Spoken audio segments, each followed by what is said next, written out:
হরে কৃষ্ণ, শুভ সন্ধ্যা।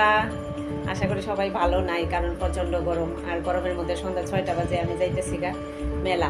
মেলা শুনে তোমরা প্লিজ স্কিপ করো না, কারণ এটা একটু মেলাটা অন্যরকম। কারণ এটা হচ্ছে যে ফকিরা মেলা কয়, হ্যাঁ, বর্ডারের কাছে তো। আর আমি ছোট্টবেলা ভাবতাম যে আমার মতো ফকির পাখি যারা আর এই মেলাতে, অ্যাকচুয়ালি কিন্তু এটা না।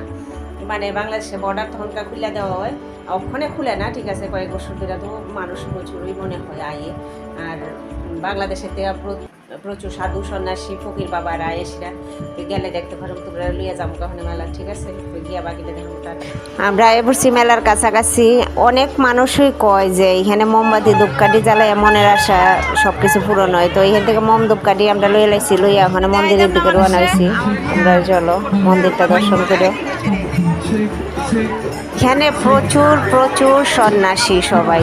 আমি বেশি কাছে গেছি না, 1-2 জনের কাছে গেছি, এর সঙ্গে মানে